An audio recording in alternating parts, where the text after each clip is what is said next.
So if you would stand with me, I will read our scripture for this morning. 1 Corinthians 13.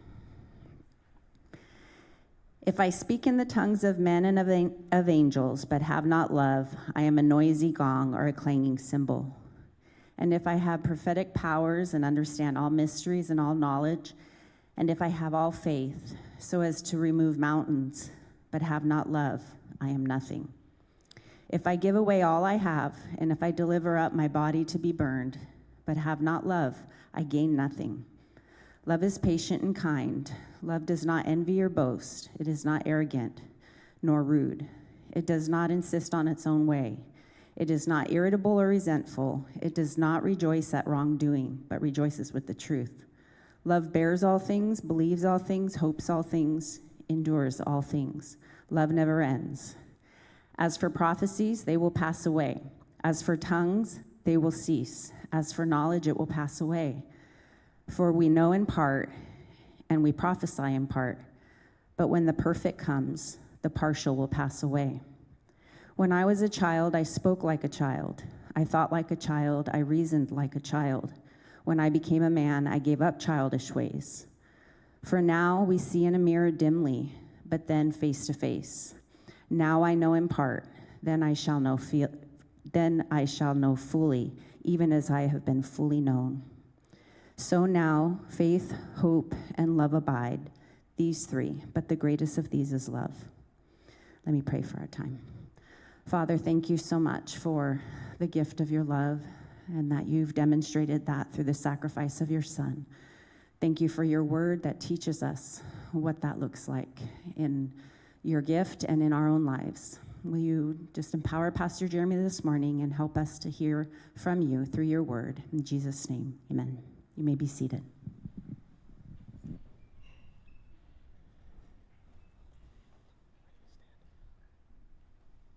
Okay. Sorry, can you get me a stand? Music stand. Just as another announcement, we did have VBS this week, and it was an incredible success. The decorations were incredible, and so if you haven't seen those, I know we have a slideshow in the making, a video in the making where you'll kind of see. But if anything, you have to be there to really experience what it's like. And it was funny that we had the 2 hottest days of the summer, and we don't have an AC in here, and so it was very warm and very hot. But at the same time, there was such a love that was displayed during that time.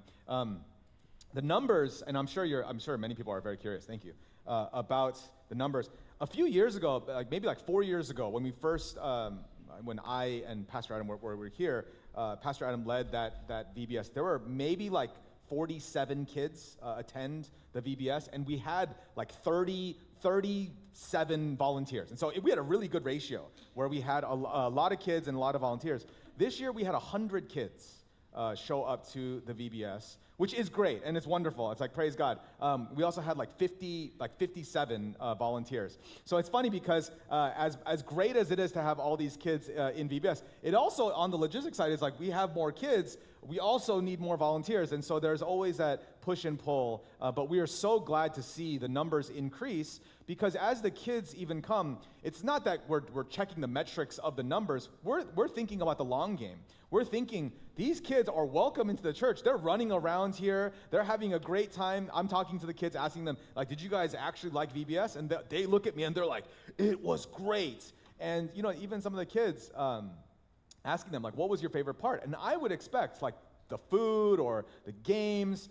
It was always fascinating when I would get a few of them say to me, the Bible story was the best part. And I mean, really, I was kind of floored. I was I remember when I was a kid, that was never my favorite part.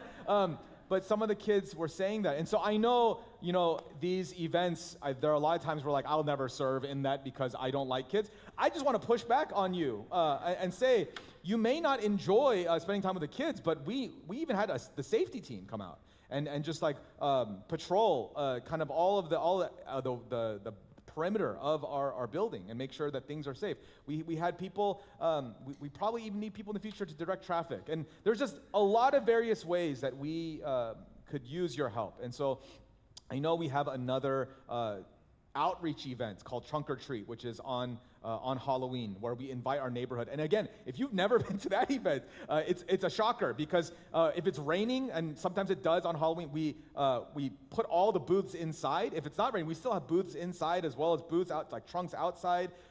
It's crazy. And now my kids go to the neighborhood school. It's so fascinating when I hear my daughter's friends, and she hears her friends talk about it. Like, are you going to the church on Halloween? And they're like, yeah, I wouldn't miss it. And it's always fascinating, because I think there is something to be said about just being a church with our arms open to our neighborhood. But with that being said, we do need your help. And so this is something that will go along with today's sermon. But jumping right in, I'm so excited to bring to you today's word, mostly because we've been going to it in context of what this passage is really about. I've said in the past, I've done this passage at weddings, as an officiant. People love this passage, and it's not even cliche anymore. It's anything. People are like, please do it on 1 Corinthians 13. And I'm like, absolutely, as long as you let me say what I really think about it. And they're always like, well, you're going to talk about love. And I tell them straightforward, this passage is about Jesus. And again, thankfully for all the weddings I've done, they're like, oh, that's great. And the way that I've always taught this passage is when we talk about love and we talk with this idea of love, I draw from 1 John, where it's this idea that God is love. And it's not from me, it's this idea that comes biblically that God himself is the picture of love, is defined as love. And so when I read 1 Corinthians 13, I see the face of Christ. I see his characteristics. And the reason why, again, we're even doing this in the series about the church and being a called out church unto our neighbors is because we have a responsibility to share the love of God to our neighbors. Again, that sounds cliche. That's something that I hope any church you ever go to, that they have that a part of their mission statement, that they want to display the love of God unto their neighbors. It's a part of our DNA as Christians that we do want to love God and love others. And the beauty of this context in this series is that Paul has been talking about the spiritual giftings. He's been talking about how the church is diverse. And the beauty of diversity is that the ear does not look like the eye, nor does the eye function like the foot. And we went over this, about how we may not look the same, we may not have the same function, and yet we are united as a body, having these functions being utilized by the Lord for his will and for his power. And I think when we talk about 1 Corinthians 12 and we talk about the spiritual gifts, I think there's a lot of people who are like, yeah, God does equip the saints. I'm not going to disagree that he equips the saints. And I am saying, yeah, isn't that amazing that he is equipping the saints? Isn't that miraculous that he's equipping the saints? And this is where there is a disconnect. Because I think when we talk about the giftings, sometimes we're like, no, I have the gifting of administration. I have the gifting of worship. I have the gifting of teaching. I have the gifting. And sometimes we make the gifts more about my ability, what I'm able to do, rather than what the gift is intended to do, which is to point to God's glory. So I see this in the ministry of Christ. And I want you to understand the way Jesus exemplified the spiritual gifts is in this term we call miracle. When Jesus expressed the spiritual giftings, the power of the Holy Spirit, amazing things happened. Incredible things happened. He was able to turn water into wine. We just went over this with my family. We were reading it together. And I find it difficult to interpret, like, what was Jesus doing? Like, what was the whole point? And I gave them a full Bible lesson on it, but there's still a lot of it. I'm like, I don't understand. But Jesus was able to bless a wedding by turning this water in these purification jars into wine, so that people could enjoy it. There's other stories of Jesus making food, like the story of the basket and this little boy who brought a basket with 5 loaves and 2 fish. And Jesus prays over it. And there was something miraculous that happened, that as they distributed the foods, that there was leftovers, that it was so great that he was able to feed 5,000. There's another story where he fed 4,000. And the way that you even see those miracles, we understand that Jesus was able to do these great things. But there were some things that Jesus made very clearly that he was not going to do. When Jesus was in the wilderness and he was fasting for 40 days, Satan tempts him to use his spiritual gifting, these miracles, for his own benefit. He was hungry. And if you don't know the story, this is the beginning of his ministry, where Jesus, being the Son of God, having all the powers of God, that he was able to experience and feel hunger and weakness and fragility. Something that, again, I don't understand all of this. It doesn't fully make sense in my head that the God of all creation was able to experience humanity. Again, I understand the logic of it, that God became flesh. But Jesus was hungry. He was weak. And he has all the ability and power to turn stone into bread. And so Satan tempts him. You know, like, you're hungry, dude. Like, you're hungry, and you're able. And Satan even explains to him that he is able to turn this stone into bread. The conversation isn't about the ability to do miracles. Jesus explains that he is not going to do this thing. I think there is a deep truth within the way Jesus expressed his spiritual giftings, his miraculous powers, is that he always used it to bless others and not himself. He always used it for the benefit of others and not himself. And moreover, the miracles were always to bless others, to display the glory and power of his Father. And so this idea that Satan is tempting him to turn stone into bread, he is saying no, because that's something for me. That's something that's selfish. And Jesus is not selfish. We understand he's not selfish. And so he is saying, no, that man does not live on bread alone, but on every word of God.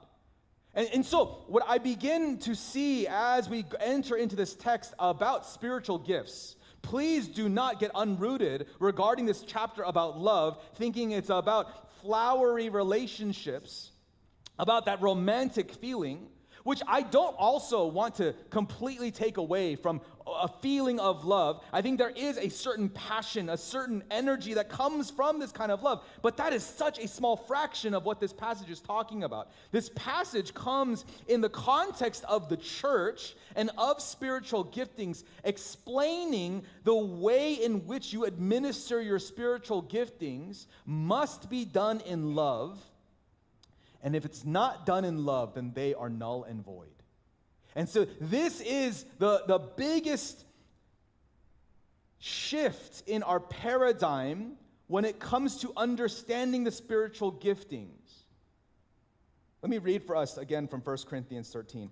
If I speak in the tongues of men and of angels, but have not love, I am a noisy gong or a clanging cymbal. And if I have prophetic powers and understand all mysteries and all knowledge, and if I have all faith so as to remove mountains, but have not love, I am nothing. If I give away all I have, and if I deliver up my body to be burned, but have not love, I gain nothing.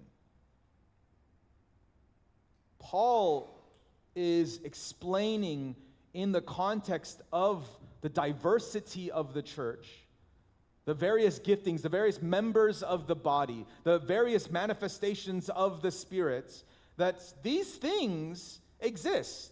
These giftings exist, absolutely, but there is an improper usage of these gifts.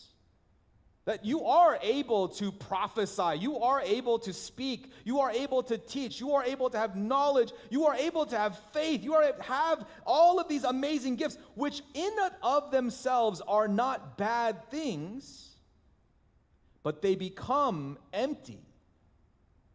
They become meaningless when they have not love. And again, the way that I want to explain this is by understanding that the gift is not the point. Every gift, however remarkable, amounts to nothing when love is absent from it. I want you to focus to the great commandment with me for a moment. That our greatest commandment is to love God and love others. And this is where, in many ways, I hope you have heard me say this almost to a point where it's like, we get it, man. You were supposed to love God and love others. I'm going to keep saying it until the day I die. You are called to love God and love others. The danger that we face on a regular basis, no matter whether you are in the modern culture or in the time of Paul or in the time of Abraham, is that instead of loving God and loving others, we want to love ourselves. And I hear this idea when it comes to thinking about love. It's about loving me. It's about having me being seen to have these giftings, to have these abilities, to show and put me on a pedestal where I am the one who is receiving. I'm the one who is getting these things. And I will say, that is not the kind of love. This self-love is not the kind of love that Paul is defining here. The kind of love that Paul is defining is a love that is expressed unto others and unto God. You see, when we make it a selfish thing, these giftings, there are so many people that have so many giftings that have been granted to them and given to them by the Lord. And I see this where it's like, whether it's a physical ability, like when I hear people singing, my cousin, like she is one of the most amazing singers that I've ever heard in my life. She has an amazing voice. I hear these things and I'm like, that's a gift from God. I see some people, and they just have the natural ability to network with people and connect with people. They're able to just draw people in. And I'm like, I wish I had that ability. There are other people who they have the ability to serve. They have the ability to do the menial tasks, the menial labor with a smile on their face. And I'm just like, those are absolutely giftings. They are absolutely important and necessary for the body. But Paul is the one who is saying, whoa, hold on for a second. As diverse, as amazing as these giftings are, understand that the proper usage of these giftings is far more important. Because there is a temptation to use these giftings for the glorification of man, for the glorification of the self. To put ourselves on this pedestal when really the meaning and the function of these giftings are to uplift the Lord and to uplift others. To be kind to the Lord, be kind to others. To bless and honor the Lord and to bless and honor others, not the self. But you see, it creeps in all the time. And I hear this even amongst well-meaning Christians. Well, in order for me to love others, don't I need to love myself first? In order for me to love the Lord, don't I need to make sure that I get mine first? And this is my point. That is not a gift any longer. You are now working. You are now doing something as a transaction. You are now doing something where it is not by His power, it's by your power. You see, the way in which we understand the spiritual economy of the Lord, of the gospel, is that He is the one who is footing the bill. He is the one who is providing all, who is giving all to you. And we see that demonstrated on the cross. This is what makes me always so excited about Jesus, is because He is giving to us. He is giving us His life. He is giving us His righteousness, His holiness. And He is not holding back. He is giving it to us. And so as we receive from Christ, we then give freely. Where is self-love in that? Where is this idea that, I need to make sure that my cup is full before I serve others? Hold on. I understand the concept because it's a very logical one. That's how that's how the love of the world works. In order for me to be a kind and loving person, I need to make sure I have all of mine first and foremost. As followers of Christ, my argument to you is your cup is being filled, overflowing by Christ himself. That you have been given the holiness and the righteousness of an eternal God. You have been forgiven of all your sins. And so, if you're saying your cup is not full, then the answer is simple. You need to spend more time with Jesus. You need to spend more time with him. Not where he's going to fill your cup more, where he is going to remind you of your identity that has already been sealed in him. And you see, this is why when the Lord meets with you, he is encouraging you to what? To love others in the expression of your unique giftings. This is not about looking like each other. This is about being uniquely you, doing the work that God has called you to do to love other people. But the problem is this, is that we love the gift and not the giver of the gifts. I again go back to Jesus. And I want you to be transported with me as one of the 12 disciples. Or even just consider being a bystander and witnessing the miracles of Christ. I want you to pick one. Pick one of the miracles. Imagine that you're with Jesus as he's healing the blind man. That you're with Jesus as he's walking on water. You're with Jesus as he calms the storm. You're with Jesus through any of those things. The gift is impressive. But what is the purpose of the gift? What is the purpose of the miracle? Is that the disciples would say, he is the Lord. That is the Christ. I've been thinking about these miracles. I've been thinking about Lazarus being raised from the dead. How incredible that would be. I mean, imagine you have someone who's passed away and the feeling of loss and the feeling of just hopelessness. And Jesus weeps. So I want you to understand with me that it's not Jesus saying, don't worry, I got the gift. Don't worry, you are being far too emotional. It's okay. The Lord we serve weeps. He weeps with his friends.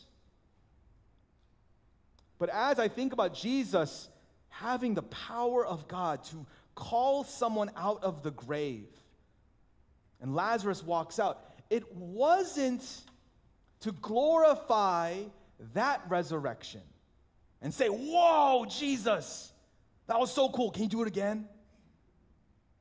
Because what I do know is Lazarus did go back to the grave. He did die again.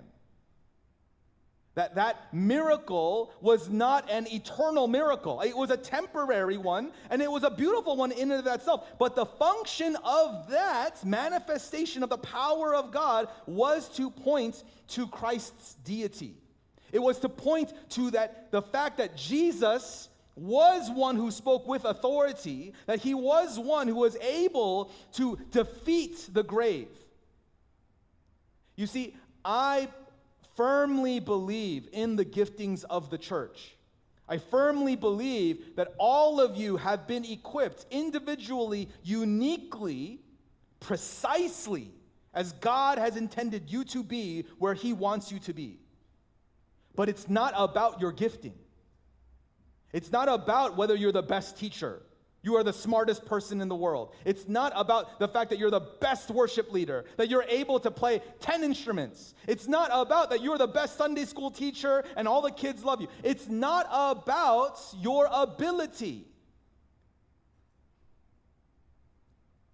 Are you showing the world that Jesus is the Lord, that he is the Christ, that he is the one to do far more abundantly than we can ever imagine? You see, this is the proper usage of the giftings, is that it leads to an expression of love to God and to others that leaves others stunned. How could they love me in this way? How could they serve me in this way? How could they do this? And I think when people are experiencing the miracles of Jesus, they are asking these questions. Who is this man? I firmly believe when the church is operating in our spiritual giftings, there is not a question of what church is this? Who cares what church it is? There should be a question of who is the Jesus that they're following? Who is the God that they're serving? Because this church, this congregation is loving us so sacrificially. No one loves like this. And we do not say, well, we're gifted. We're awesome. pat ourselves on the back. We have the best programs and the best structure. No, it's not about the gifting. What we do say, always, it's because of him. It's because this is what he would have done. This is how he loves. We are doing it in obedience to him. And so if you do feel that we are sacrificially loving you, how wonderful. How did you experience that? What, free candy? You think is free candy really miraculous? And here's the answer. If it's empowered by the Spirit, absolutely.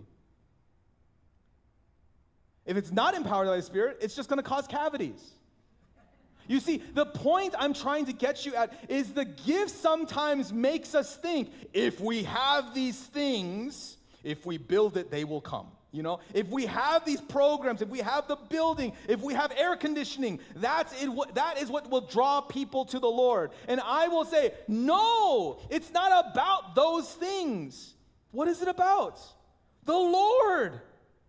And so many times when I hear these conversations about the giftings, whether they exist or whether they don't exist, in honesty, I'm just kind of like, I don't know of another way to live other than trying to live the life that God has granted me by his power.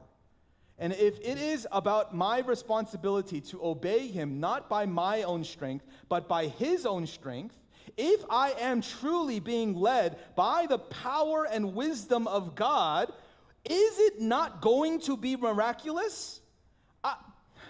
If you spent time with Jesus, it would be weird if there weren't miraculous things happening. I do remember I had a youth pastor, and he wasn't even my youth pastor. He was like from a different church who came, and he was really hard explaining, the gifts have ceased. It's all over. And he was a big cessationist. He was explaining, and I remember, whether it's his fault or my misunderstanding, he used this passage, and he said, you know, this passage explains in 1 Corinthians 13 that when the perfect comes, that the gifts will cease. And I was like, I remember I was like 13 at the time. I was like, that sounds crazy. And I remember he didn't like me very much because he's like, no, the canonization of the Bible meant that the gifts have ceased, that time period is over. And he brought up passages from Hebrews and explained all these different things. And I still, even though I was young, I was like, when I spend time with Jesus, things feel magical. They feel miraculous. And I remember he was like, magical, that's bad. And this was a time, like, Harry Potter was like the worst thing. He's like, that's bad. And I got yelled at. And I remember just being like, man, this is so frustrating because the stories I read in the Bible, I see the power of God, but the power of God is not what I am interested in. It's the love of God. The love of God comes with the power of God. The love of God comes with power, but so many times we focus on the power that we say, power? No power. Power? And I'm saying, I don't care about that. I care about the love, and all I know, anecdotally, as well as from Scripture, is when we have the love of God, it always comes with power. It always comes with this miraculous ability for people just to have their eyes be open and they see the love of God. I still experience this. When people come to know Jesus and they tell me their stories, and I love hearing these stories of people coming to Jesus because it doesn't seem that special. It doesn't seem like anything amazing happened, but they explain to me what happens. And they say, I heard God's voice. I felt the love of Christ. I felt his calling. I heard him on the radio. I heard a preacher talk. I heard a Bible study teacher. I heard a Sunday school teacher. I heard a neighbor talk about Jesus, and it hit me. And I'm just like, that's awesome. You experienced the love of God, and power hits you. You experienced it. And so, in the understanding of what Paul is talking about here about love, it's all about love. It's all about experiencing the love of God, and it is manifested in various giftings, but the focal point is the love. 1 Corinthians 13:4, love is patient and kind. Love does not envy or boast. It is not arrogant or rude. It does not insist on its own way. It is not irritable or resentful. It does not rejoice at wrongdoing, but rejoices with the truth. Love bears all things, believes all things, hopes all things, endures all things. I think this is worth taking even a systematic approach and explaining that for me, this is the characterization of Jesus. And when I say this, I've done this in the past, but I read this passage very differently. It's great to read it as it is, but I've replaced love with Jesus. And I've done this in the past, but let me do it for us right now. And the reason why I say this is because the person of Jesus, that the Lord is defined by these things. And it's not to put him in a box. It's to understand that our ideal of love is far greater than we could ever imagine. Jesus is patient and kind. Jesus does not envy or boast. He is not arrogant or rude. He does not insist on his own way. He is not irritable or resentful. He does not rejoice at wrongdoing. He rejoices with the truth. Jesus bears all things, believes all things, hopes all things, endures all things. I do believe that the Lord is patient and kind. I think I find this very difficult because why?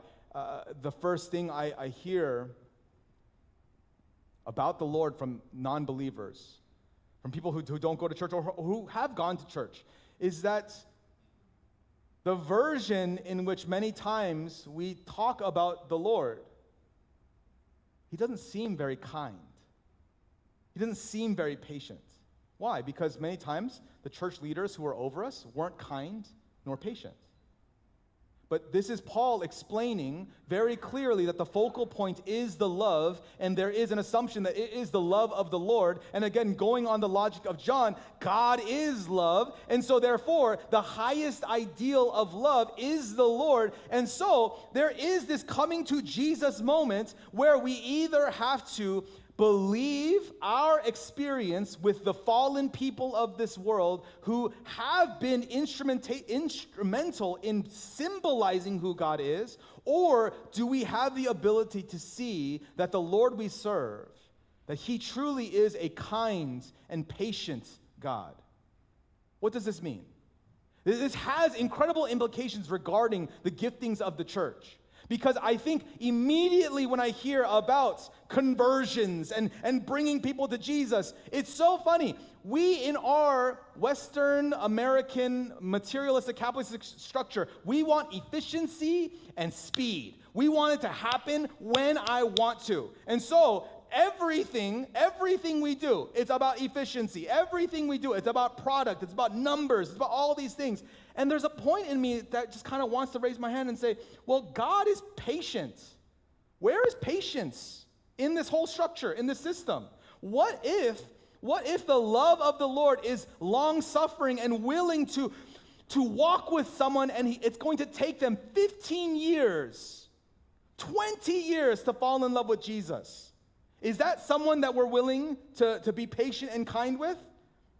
No. Why would we waste our resources, our love, our energy, our time on someone who's going to take 15 years when there's someone down the road who will take one day? Are you crazy? You see, the patience and kindness of God doesn't see it by our metrics. The Lord looks at the one who is going to take 15 years and says, that's my guy.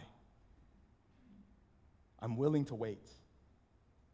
You see, even kindness goes this way. Many times we take this transactional approach. Who are we kind to? Those who are kind to us. We love doing it. And, I try to be as kind as possible, and I know people are kind back to me simply because I'm kind. Sometimes I play the fool, and because people just know, like, I'm like a jester. Like, if I go up here and I'm dancing and singing, like, people are like, oh, he's great. That's not what I'm talking about. I am saying there are some people who walk into church, and they do not deserve kindness. They aren't kind. They come into church and they're angry and they're frustrated. And I've seen churches go, well, if they're angry and frustrated, we're going to be cold and angry towards them. And I will say, is that love? No. You see, love is even when someone comes in surly and angry and frustrated, then it's like, hey, brother, welcome. We love you. We care about you. And the beauty of this is it's not about this transaction. It's like Jesus loves me even on my bad days. Jesus is good and patient to me even when I don't deserve his patience, because he is love. He is patient. He is kind. He does not envy or boast. And you see, I see this also in the church, that there is this feeling of envy and covetousness and boastfulness where it's about, and again, that's not love either. It's not love. It's not love when we are trying to emphasize us and how great I am and how great I can do. That is not love. And so there are times in which the spiritual giftings naturally causes this tension in people because they're like, I'm so gifted. Imagine I did have the ability to prophesy. I don't, but imagine I did. And I was able to tell you the word of God, the prophetic word of God, and it was absolutely accurate. There would be a temptation in me to make it about me, to make it about what I can do. That is not love. Love is about this self-sacrificial way. Love is not arrogant. It is not rude. It does not insist on its own way.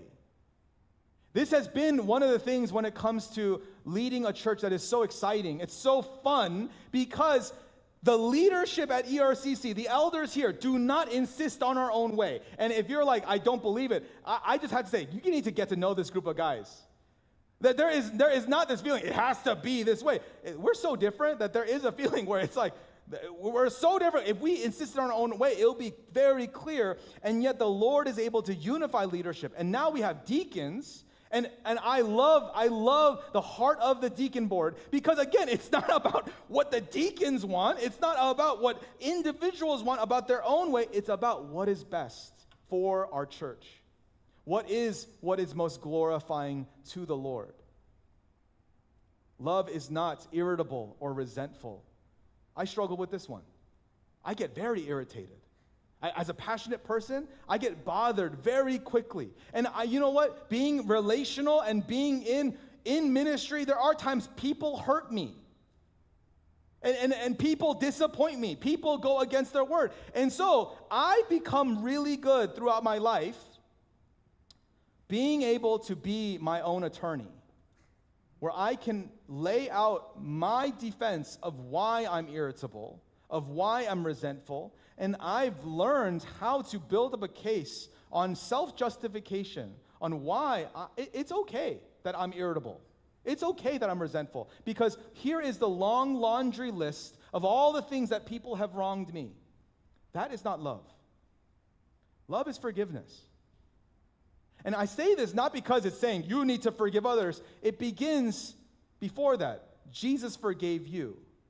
Even when you are irritating to him, even when you have wronged him and he deserves every right to be resentful towards you for breaking all of your promises, for not doing what you should be doing, for just not following him correctly, the Lord has every right to be irritable and resentful to you. To me especially. There are so many things God can say that annoys me like no other when you treat your brothers and sisters wrongly. It annoys me like no other when you are greedy and materialistic. It annoys me like no other when you're lazy and unproductive. It annoys me like no other when you come to church unprepared and unwashed and unclean of your burdens. And I will say this. The Lord doesn't act upon us with hatred. I think there are times where people are like, no, that's how people respond. If they're irritated and resentful, that they respond in bitterness and frustration. Love does not respond that way. It is not irritable. It is not resentful. Jesus is not irritable. He is not resentful. And then there's a shift and it doesn't shift in the sense of it changes love. This next section, it expands our idea of love. Because at first, I think even the world is like, yeah, like, we love this. Like, this sounds great. Love is kind, patient. Like, this is wonderful. This is important. Love does not rejoice at wrongdoing, but rejoices with the truth. This is one of the hardest things, but I think I've learned it as a pastor, but mostly as a father, is when I see my children doing something they're not supposed to be doing, it is not loving if I'm like, oh, wonderful. You stole a piece of candy from the store. How great, how efficient, how wonderful. I didn't have to pay for it. You stole it. Good job. No, we don't rejoice in wrongdoing. We correct it. We rejoice when there is truth that is understood. One of the most fun things about being a father, one of the most fun things about being a pastor is when truth clicks in people. When there is that moment where it's like, oh, you're right. Stealing is bad. And it's like, yes, you got it. How wonderful. When someone who has a very dirty mouth and like a very potty mouth, and they're like, oh, it's not edifying if I speak that way. I should speak words of edification. There's a point in me that's like, yeah, you got it. How great is that? We rejoice with the truth. And so it's this passage, and many times we focus so much on the patience and kindness, which are very good, on all the things that love is not, that we get to this idea that love rejoices in the truth, and it does not rejoice in wrongdoing. It leads to this idea that love bears all things, believes all things, hopes all things, and endures all things. I have to explain this before I go further, because the idea, like even this phrase, love believes all things, the way that he even explains Paul is doing these words, they're all synonymous with one another. But the idea is that love is incredibly generous. Believing all things, when it says love believes all things, it's not saying that if you tell me anything, I fully believe you. Why? Because love does not rejoice in wrongdoing. Love rejoices in the truth. This is not about saying, I believe anything you tell me, because anything you tell me, I will make sure. I don't even care. It's the truth. No, love will verify that what you are saying is truth, but there is a generosity in belief. There is a generosity in this kind of love. The example I want to give to you is this. The hardest thing about being a Christian is seeing someone who is a criminal, knowing that they do need to serve their sentence for whatever their crime may be, but that there still is a hope, a belief that God could vindicate them, that God could save them, that God can love them. You see, the beauty of the idea that love believes all things is believing in the miracle of the Lord. It's believing in the power of God. It is believing that God can do anything. You see, I think too many times when we talk about truth, and I hear this in our conversation in every walk of life, is we need to talk about truth. And I think when we talk about truth, our timeline of truth is like this much. And if you're like, no, it's a lot bigger, you need to study history. Because in a lot of times, our lives are very myopic. We're able to see about 30 years of truth. And if you're like, well, I have all knowledge, okay, 150 years of truth. And if you're like, I'm not smarter than that, all right, 1,000 years of truth that you have at your disposal. And people will argue. They'll be like, no, it's even greater than that. Okay, you're way smarter than I am. The Lord sees on a timeline that is complete. And you see, when we talk to a Lord who has that kind of ability to see, His love is perfect. His love is complete. And so we trust that the Lord is the one who is able to do all things. He is able to do above and beyond. And so this, for me, is such a hope, because there are people who are walking in lies, who are walking in deceits, and they are just completely fallen. And it's easy for me to say, well, the truth is they're going and burning in hell. They're going to burn in hell. And I hear this, where it's like, you know the truth, they need to follow Jesus, and they're not following Jesus. Therefore, what? It's like, say it with me, they're going to burn in hell. And I'm like, whoa, that doesn't sound like the love of the Lord. And people point back, so you believe everyone goes to heaven? And I'm saying, that's not what I believe either. And they're like, so you're saying that God sends people to hell? And I'm like, all I know is that the Lord's wisdom, His ability to see all, is so far greater than mine. And you're asking me a question about someone's eternity when I have the perspective of maybe 30 years. You see, love is this understanding that God can do miraculous things with people, that He can do these things and turn someone's life around. You and I cannot turn around someone's life, but we believe in a God who can. And therefore, love is a character, not a uniform. See, love is defined what it's like, not by a single way it must look. And this is important because Paul is talking about spiritual giftings and how there is uniqueness, diversity, and how love looks different in different manifestations like the eye and the ear and the foot and the hand. And that's the context of this passage. And many times what we try to do is we try to box love into something controllable and understandable and definable. And I am saying to you today, love is a character, and it is the character of Christ. And please do not box in Jesus. Do not think that you can box in Jesus into this nice, neat little box. One of my favorite things about the Chronicles of Narnia, C.S. Lewis, when we talk about the character of Aslan, something that is constantly reminded to the children is that Aslan is not a tame lion, that he is not tame. And I love it is because there are times in which the children look at Aslan and they're like, that's Jesus, and they know it's Jesus. Like, he's the Lord. Like Aslan is God. So we got God on our side, and so we could do anything, right? And they're constantly reminded, he's not your puppet. He is not here to be at your disposal. It's the other way around. And you see, this is for us to understand that your concept of love, even understanding 1 Corinthians 13, that we don't stand proudly and say, I know what love is. I understand all aspects of love because why? I learned 1 Corinthians 13. I know the original Greek. I know all these words. I will still say, great, wonderful. So you think you understand it all? You think you know what love looks like? Because I think what even Paul's getting at here is that love comes in these different giftings, but they are all pointing back to the power of God and his character that is unknowable. Yes, you know in part, but it is only in part. Verse 8, love never ends. As for prophecies, they will pass away. As for tongues, they will cease. As for knowledge, it will pass away. For we know in part and we prophesy in parts. But when the perfect comes, the partial will pass away. When I was a child, I spoke like a child. I thought like a child. I reasoned like a child.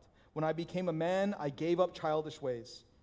For now we see in a mirror dimly, but then face to face. Now I know in parts, then I shall know fully, even as I have been fully known.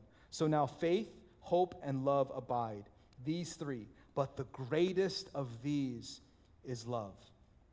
What Paul is getting at here in verse 8 and beyond is explaining that the giftings and this love that we experience are partial, not flawed, partial.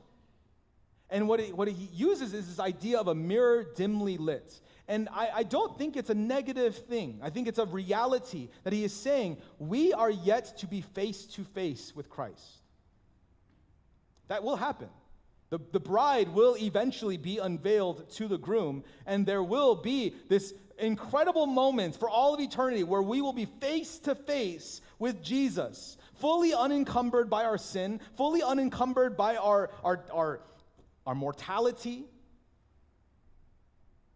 But that's not how life is. And I think this is the struggle we all feel. No one has fully experienced the whole glory of God, the whole love of God. And so the gifts are a way in which we experience the Lord in partial, as a fraction. It's not the whole, it's just a little sliver. And so what Paul is getting at here, when perfect comes, when this relationship between us and the Lord is fully consummated, all of the gifts will cease. Why? Why will the gifts cease? Why will no longer there be these needs for miracles and for the speaking of tongues and prophecies and all these, the knowledge, all that? Why? It's because Jesus will be there. We won't need to be able to do those things. We don't have a need for those. Why? Because Jesus will be with us. And if there's anything that needs to be done, he will do it. The perfect comes. There is no longer a need for our partiality. And so it will cease. It will end. The issue remains, we aren't in that just yet. We have not experienced the perfect yet. And this is where there is interpretive issues that come along with this. But what I do see is this idea that the purpose of the gifts is to show and reveal the character of God. It is to reveal who the Christ is. It's to show the veracity of Jesus' words. And so in many ways, there is a need not only for the preaching of the word, which is absolutely necessary, there is a need for you to use your giftings to one another so that the word of God is shown to people as being truthful, as having power. I think you and I all know this to be true. It's not about the sermon on Sundays. If anything, there's a lot of you who are like, yeah, it's not about the sermon on Sundays. We wish the sermons were better. And I'm like, I'm right there with you. It's not about that. Sometimes the biggest giftings are in small groups. They're in the meal after church on Sunday, the dinner after church on Sunday. There's a conversation afterwards. And maybe it's not even about the sermon. Maybe it's about how you were welcomed when you walked in through the doors. Maybe it was you were having a really bad day and a brother or sister prayed for you and they spent time to hear you out and listen to you. That you experienced the love of God not just through one avenue. You experienced the love of God through the multitude, through the thousands and millions of different ways that God has equipped his saints. What is required is this understanding that we must get rid of these childish ways. The childish ways is where you make it about you. Selfishness is a childish response. If you spend time with children, please join us in VBS, and you will see the kids, man, they're like, on one thing, and then they go to the next, and it's like they go crazy, and then it's very tiring because they're children, and they're childish. What do you want? What would you rather have? And again, we love all kids, and so if your kids are childish, still, please bring them to VBS. But when you tell someone's a mature kid, is what? They can sit still. It doesn't have to be all about them. They're not dancing and being like, look at me. They're not causing, again, what I love about little boys is that sometimes they cause trouble so that they get attention, right? Okay, maybe just like if you ever spent time with a little boy, like they want to push the boundaries because that's how they've figured out. If I push the boundaries, then people pay attention to me and they love me and they care about me. And so it's like, I'll keep pushing boundaries and I'll get that attention. I will just say, that's childish. And not like to put them down. It's just like, that's something a little kid would do. And yet, we know what maturity is. Maturity is when the kids are doing their activities and they're helping someone else. Maturity is when the kid gets their meal and then they see someone without a meal and they're like, I'll cut my hot dog in half and give it to you. See, as adults, we look at the kids and we're like, I'm getting teary even just this hypothetical situation. Imagine seeing a kid do that where if they got a bag of chips and there was a friend who didn't have a bag of chips and they're like, here. See, that's not childish. That's loving. What we're called to do with our giftings is to use our giftings not for ourselves, but use our giftings for one another. So now we know in parts, but then we will be made perfect. The gifts are partial and will pass, but love never ends. So what we know of love is real, yet incomplete until we see face to face.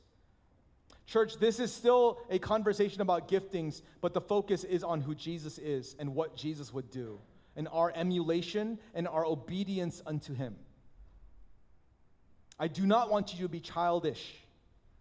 I do not want you to be selfish. I do not want you to think that your spiritual giftings are for your benefit, are for you to be blessed yourself. The answer is, your spiritual giftings, when used properly, will bring you blessing. I guarantee it. I know with all of my heart that people who are using their God-gifted giftings, their God-gifted abilities, to serve one another, you will be blessed. I see this when people are operating in the Spirit and they are loving people sacrificially, they're loving people generously, they're loving people not with their own power, but with the power of God. You talk to those people, they will say, oh, this is the best life.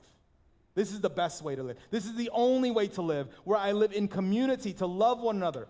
You know what I find fascinating is that the same kind of person who has so many giftings, who has so many abilities, who has been graced by God with all of the right resume, all the right things, when they're not using it to bless others, when they're not using it to glorify the Lord, I see an anxiousness. I see a worry. I see a concern. I even hear it, again, maybe I just hang around too many pastors, but I hear it with pastors who talk about, giving sermons, and they're like, what if, one day I wake up and I, don't have my voice? What if I can't talk? What if all of a sudden the Bible doesn't make sense to me? What if I don't have the ability to come up with a sermon every week? And people are like, what would you do? And I'm like, I don't have that problem right now, but if I did, you know what? God will move me somewhere else. And they kind of look at me like, doesn't that worry? I'm like, no, because how awesome that would be if all of a sudden I can't preach. Guess what? I can't do this anymore. And so God is the one that has to move me to do something else. But they're just looking at me like, but that's your job. And I'm like, it's not my job. This is my privilege. And if the Lord takes it away from me, the Lord takes it away from me. Because this is not the perfect. When I'm operating in my giftings, I hope you see. I hope you even tell me, that was partially. That was partially the Lord. And not to say that, that was pretty, harsh critique. No, the idea is that when I speak to you, I would hope that if Jesus was here, that you would say, you need to stop. Let's let Jesus talk. And I am longing for the day that I no longer need the giftings. I long for the day where I am no longer needed. Why? Because Jesus is here. Because if Jesus is here, sorry, Ann, you're not leading worship. If Jesus is here, sorry, I don't want the welcoming team welcoming us into the service. Who do I want in every position? I want Jesus in every position. And I praise God that one day He will be. One day, Jesus will be in everything because that is the perfect that will come. And all the gifts will cease because there's no longer necessity. I won't have to evangelize in heaven. Why? Because Jesus is already there. But you see, the problem is that we do live in the partial. And you see, the issue is not, okay, I did it partially, and so I need to instead decrease so that He may increase, and I need to actually go in a hole and not talk to as many people as I can. No! Decrease that He may increase, and what that looks like is you do need to show up. You do need to do the work. You do need to get out there. One of my biggest things that I do want to disciple you all in, and I know the elders want to disciple you all in, the deacons want to disciple you all in, is how to love one another. And you see, the problem is many times what we love to do is we love to say, well, I'm not perfect. Yeah, you're not. And then they go, Jesus is the only one who's perfect. Yeah, you're right. So I won't do anything, and I'll let Jesus do it. You knucklehead, Jesus is using you. And I think there's this moment, it's like, Jesus is using me? And this is where the conversation regarding the Holy Spirit comes into play.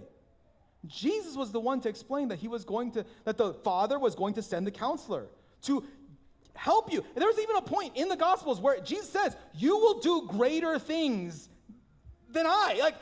Think how crazy that is. Jesus saying you're going to do greater things. And that's where I would be like, Jesus, I beg to differ. Respectfully disagree. We're going to do greater things than you? Why was Jesus able to say that? It's because it's the Spirit of God who is working in you. That although in parts, in partial, together, if we do it correctly as one body in love, our giftings will declare perfectly the glory of God. Although we live in a world where we see dimly, where we don't see fully, when we love one another, there is magic. And it's the magic of revealing the face of God to one another. And if you haven't experienced this kind of love, this is not just the romantic love. It's not just the communal love. It is love where you experience the purpose of life, because love is experiencing in parts, and it's understanding the father's love for a children, the mother's love for a child, the child's love for a parent, that there is so many aspects of our lives that are about love. Why? Because it is showing us in parts the love that God has for us. And so today, if you've experienced love in a romantic way with someone, that you have your spouse, you have a boyfriend, girlfriend, I want you to understand, God loves you even more affectionately than that. If you have children, if you're a father with children, and you look at them and you're like, I'm so proud of them, I want to train them, I want to walk with them, God loves you more than you love your kids. If you're a mother and you're holding your baby and you're like, I will do anything for this child, and I will die for this child, I want you to know you have a Father in heaven who loves you more than that. You see, we see in part, because none of these things are worth the perfection, are worthy of the infinite nature of God, but they reveal in parts his infinite nature. And so I'm not here to tell you I fully understand all of God's infinite nature, but the longer I serve in the church, the longer I even witness others serve, I see in parts how God's love is far greater than I could ever imagine. Church, my call for you today is to understand the greatest gift you've ever received is the love of Christ, that he loves you. He loves you with a perfect kind of love. And as we experience this perfect kind of love, we are now called to love one another. This message is very simple. It's all about love. Your giftings are all about love. And as we've talked about giftings, I know every single one of you have been given a gift. God has granted you a gift. And whether that's even just your personality, maybe it's your physical appearance, maybe it's your abilities, whatever it may be, God has used it. You have a choice. You could use it for yourself.